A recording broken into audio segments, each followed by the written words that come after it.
एक अफसोसनाक खबर है पाकिस्तान के लिए, एक के बाद एक शर्मिंदगी वाला ही मामला होता है। हिंदुस्तानियों ने एक बहुत बड़ी फतह अचीव की। हिंदुस्तान ने किसी एक मुल्क के सफीर को अगर दूसरे मुल्क में दाखिल ना होने दिया जाए एक शेमफुल मोमेंट और इमिग्रेशन ने इनको रोक लिया और इनको वापस डिपोर्ट कर दिया। कि हम इंडिया का क्या काउंटर करेंगे।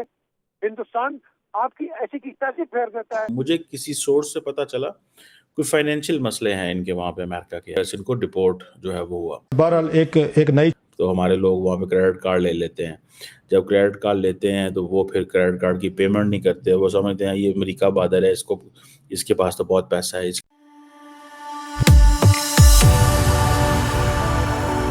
जय हिंद दोस्तों, मेरे चैनल मोदी देश में आपका स्वागत है। दोस्तों, इस वीडियो को लाइक शेयर और मेरे चैनल को सब्सक्राइब करना मत भूलिएगा। तो दोस्तों, आज पाक मीडिया रोना धोना कर रहा है कि ट्रम्प ने जो पाकिस्तानी एम्बेसडर अमेरिका में गया था, उसे अमेरिका में पहले तो घुसने नहीं दिया, उसके बाद डिपोर्ट कर दिया।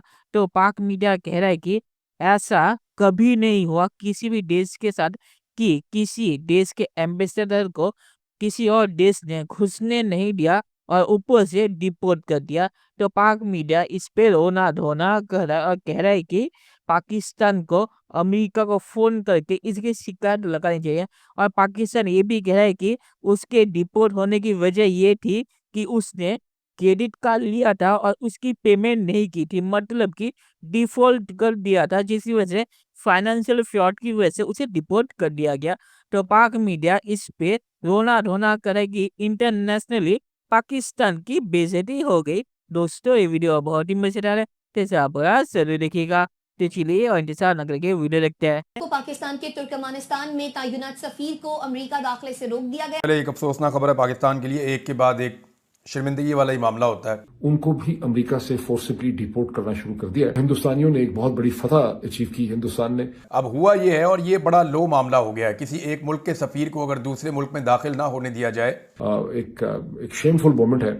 और ये अमेरिका के लॉस एंजलिस एयरपोर्ट पर पहुंचे और इमिग्रेशन ने इनको रोक लिया और इनको वापस डिपोर्ट कर दिया। कि हम इंडिया का क्या काउंटर करेंगे। हिंदुस्तान आपकी ऐसी की तैसी फेर देता है कि दहशतगर्दी वहां से आ रही है, ये वहां हो रहा है। द क्वेश्चन इज, हम तो अपना केस खुद ही प्लीड नहीं करना जानते कि जनाब हमने बड़ी कुर्बानियां दी हैं, दहशतगर्द आपको पकड़ के दिया है। कि हम तो सवाल कर रहे हैं, वो जवाब ही नहीं दे रहे। मेरा ख्याल है पाकिस्तान के फॉरेन मिनिस्टर को फोन करना चाहिए, ये बात करनी चाहिए और बताना चाहिए कि पाकिस्तान अमेरिका के साथ मिलकर दहशतगर्दी की जंग लड़ी है। 70,000 हमारे लोग शहीद हो गए हैं। आप हम पे सफरी पाबंदियां लगाते हैं। बहरहाल ये पाकिस्तान की एक बहुत बड़ी सफारती नाकामी है। इस पे भी शहबाज शरीफ साहब को फ़ोन करके तो डोनाल्ड ट्रंप का शुक्रिया अदा करना चाहिए कि जनाब बड़ी मेहरबानी है आपकी, आपने हमसे दहशतगर्द भी ले लिया और हमारा सफ़ीर वापस कर दिया, सफ़ीर को आपने डिपोर्ट कर दिया और उसको अपने मुल्क में आपने एंट्री नहीं दी।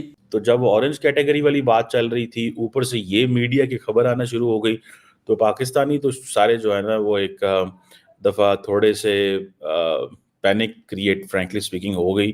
और किसी कंट्री के टॉप डिप्लोमेट के साथ होना जिसके पास डिप्लोमेटिक इम्यूनिटी का पासपोर्ट है।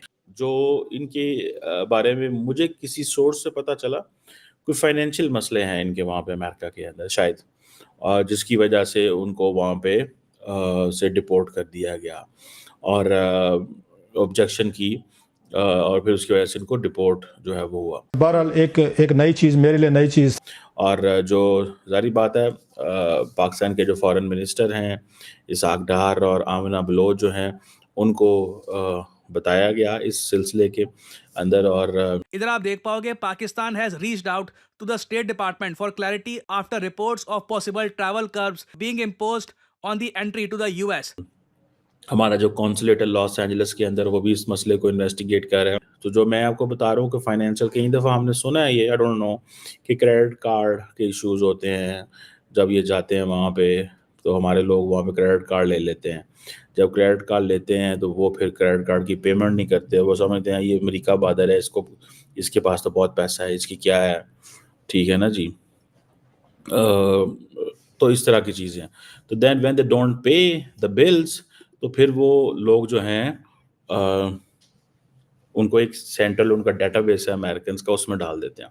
तो वो समझ लें आप एक डिफॉल्टर के टाइप के तौर पे सामने आ जाते हैं। ग्लोबल एम्बेरसमेंट, ग्लोबल शेम, क्योंकि ऐसा एग्जाम्पल ढूंढने से मिलता नहीं है। और ऑब्वियसली पाकिस्तानी मीडिया भी इसको एक्सटेंसिवली कवर कर रहा है। वो लोग काफ़ी हद तक शॉक में है कि ये हो क्या गया है।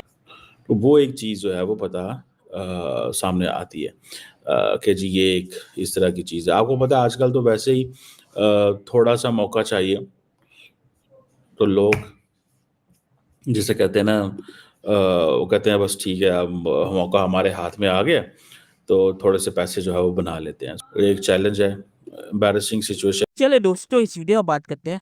तो मुझे एक चीज़ समझ नहीं आती, पाकिस्तान अगर कह रहा है कि उनके एम्बेसडर को इसलिए डिपोर्ट किया गया क्योंकि उन्होंने अमेरिका से कोई क्रेडिट कार्ड लिया था और उसकी पेमेंट नहीं की, तो उस पे वो डिफ़ॉल्ट कर गए।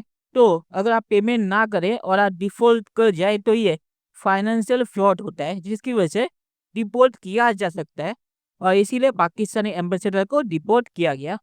अगर ये चीज़ पाकिस्तान कह रहा है, तो किस मुँह से पाकिस्तान कह रहा है कि हम अमेरिका से शिकायत करेंगे? पाकिस्तान क्या शिकायत करेगा कि हमारे एम्बेसडर ने फाइनेंशियल फ्रॉड किया, चोरी की, क्रेडिट कार्ड लेके जानबूझ के पेमेंट नहीं की क्योंकि उन्हें पता था कि वो एम्बेसडर है, वो बच के निकल जाएंगे। फिर भी आपकी हिम्मत कैसे हुई हमारे एम्बेसडर को डिपोर्ट करने की? तो ये चीज़ क्या पाकिस्तान कहेगा? और पाकिस्तान जो कह रहा है कि हमने आतंकवाद में मदद की, ये भी झूठ है। इन्होंने डबल गेम खेला और अमेरिका से पैसे लिए, उस चीज़ के लिए पाकिस्तान जो कह रहा है हमारा ज़्यादा नुकसान हो गया। तो कॉस्ट एंड बेनिफिट एनालिसिस अगर पाकिस्तान ने नहीं की, तो ये पाकिस्तान का प्रॉब्लम है, अमेरिका का नहीं। तो ये हरकत करने के बाद पाकिस्तान ये कहता है कि हमने आपकी आतंकवाद में मदद की, इसीलिए हमारा बंदा अमेरिका में फाइनेंशियल फ्रॉड करे, चोरी करे, डकैती करे, फिर भी आपको कोई हक नहीं बनता हमारे एम्बेसडर को डिपोर्ट करने की, क्योंकि इससे पाकिस्तान की बेइज्जती होती है। वो अगर एम्बेसडर अमेरिका में चोरी करे, डकैती करे, उससे पाकिस्तान की बेइज्जती नहीं होती। उस बंदे को डिपोर्ट कर दिया जाए, उससे पाकिस्तान की बेइज्जती होती है। तो पाकिस्तान का लॉजिक भी अनोखा है। और आखिर में मैं सिर्फ यही कहूँगा कि पाकिस्तानी एम्बेसडर ने अगर सच में वो हरकत की जो पाकिस्तानी मीडिया कह रहा है, तो डिपोर्ट करना सही था। उन्हें शुक्रिया अदा करना चाहिए अमेरिका का कि उन्होंने उन्हें जेल में नहीं डाल दिया फाइनेंशियल फ्रॉड की वजह से। और पाकिस्तान ने अगर ट्रम्प से इसके लिए पंगा लिया, तो ट्रम्प पाकिस्तान को छोड़ेगा नहीं। तो पाकिस्तान को यहाँ पे संभल के चलना पड़ेगा।